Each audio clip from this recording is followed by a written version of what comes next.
दोस्तों, इस वीडियो को भूलकर भी मत देखिएगा, क्योंकि इसे वही लोग देख सकते हैं जो भगवान विष्णु के प्रिय हैं। चलिए जानते हैं कैसे बना भगवान विष्णु का वाहन गरुड़। कहानी शुरू होती है ऋषि कश्यप की दो पत्नियों से, विंता और कद्रू। कद्रू सर्पों की माता, विंता गरुड़ और अरुण की जननी। दोनों बहनों में प्यार कम, प्रतिस्पर्धा अधिक थी। एक दिन आकाश में प्रकट हुआ एक दिव्य घोड़ा। उसकी पूंछ का रंग देखकर दोनों बहनों के बीच लगी एक ऐसी शर्त जिसने भविष्य बदल दिया। विंता, पूंछ सफेद है।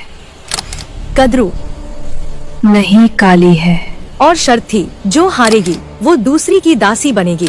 लेकिन कद्रू ने धोखे का सहारा लिया।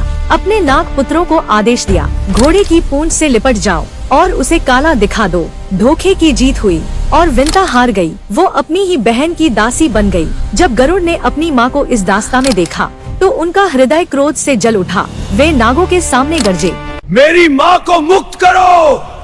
नाग हंसे और बोले, मुक्ति चाहिए तो स्वर्ग से अमृत का कलश लाकर दो। गरुड़ ने चुनौती स्वीकार की और अकेले ही देवताओं से युद्ध कर अमृत कलश छीन लाए। लेकिन जैसे ही वे लौट रहे थे, स्वयं भगवान विष्णु प्रकट हुए। गरुड़, क्या तुम अमृत पीकर देवताओं को चुनौती देना चाहते हो? प्रभु, यह मेरे लिए नहीं, यह मेरी माँ की मुक्ति की कीमत है। गरुड़ के त्याग और साहस से प्रसन्न होकर विष्णु बोले, तुम अमर रहोगे और आज से मेरे वाहन बनोगे। गरुड़ ने वरदान मांगा, प्रभु, मेरा चिन्ह सदैव आपके ध्वज पर रहे।